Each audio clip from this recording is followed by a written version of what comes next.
Court में कागज पर आखिरी दस्तखत होते ही वकील मुस्कुराकर बोले, लीजिए मैडम, अब आपका तलाक हो चुका है।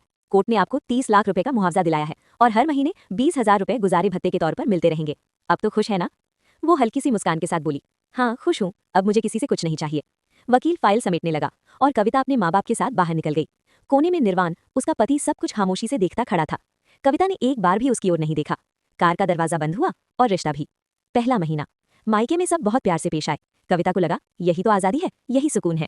दूसरा महीना घर वालों का लहजा बदलने लगा। भाई कभी गुस्से में बात करता, भाभी ताने मारती, अब बड़ी हो गई हो, थोड़ी जिम्मेदारी भी उठाओ ना। भांजे भांजियां तक कहने लगे, मौसी कब तक यहीं रहोगी। तीसरा महीना घर का माहौल बदल चुका था। जहां पहले अपनापन था वहां बोझ होने का एहसास था। कविता चुप रहती, लेकिन अंदर का दर्द बढ़ता जा रहा था। चौथा महीना उसकी हर हरकत पर नजर रखी जाने लगी। बाहर जाती तो पड़ोसियों की फुसफुसाहट, तलाक हो गया है, अब मायके में ही रहेगी क्या। कविता के भीतर कुछ टूटने लगा। उसे पहली बार समझ आया, ससुराल मुश्किल था, लेकिन वो उसका अपना घर था। मायका जहां वो ना पूरी तरह मेहमान थी, ना ही घर की, बस एक बोझ। एक रात छत पर बैठकर वो सोचने लगी, पैसे मिल गए, आज़ादी मिल गई, लेकिन इज्जत, अपनापन और घर। वो खुद से बुदबुदाई, गलती हो गई। फैसला लेते वक्त मैंने सिर्फ दर्द देखा, अंजाम नहीं। उसे समझ आ गया, टूटे रिश्ते के बाद औरत को सबसे ज्यादा सहारे की जरूरत होती है, लेकिन समाज पहले उसे जज करता है। और मायका, मायका होता तो है पर अधिकार नहीं। मैं अपना असली घर अपने अहंकार में छोड़ाई। आंखों से आंसू बहने लगे। अब जाकर फैसले की कीमत समझ में आ रही थी। 4 महीने पूरे हो चुके थे। कविता के मन में हर दिन एक ही सवाल गूंजता, मैंने क्या खो दिया। क्या गुस्से के पल में बहकर इतना बड़ा फैसला लेना सही था।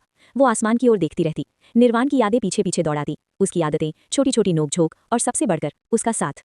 एक रात उसका सब्र टूट गया। उसने फोन उठाया, नंबर मिलाया, कॉल लगा, हेलो निर्वाण।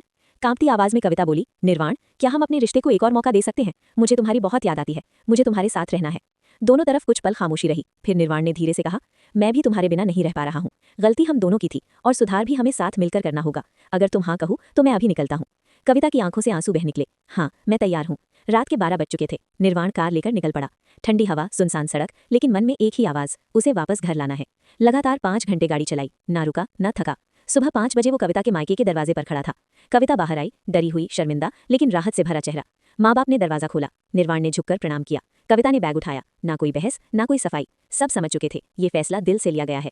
कार स्टार्ट हुई और कविता वापस अपने घर, अपने असली घर की ओर चल पड़ी। दोस्तों, रिश्ते टूटते नहीं हैं, बस कभी कभी उन पर जमी धूल को प्यार से साफ करने की जरूरत होती है। सही वक्त पर उठाया गया एक छोटा सा कदम पूरी जिंदगी बचा सकता है। सोचिए जरा, क्या गुस्से के पल में लिया गया फैसला वाकई हमारी जिंदगी की दिशा बदलने लायक सही होता है।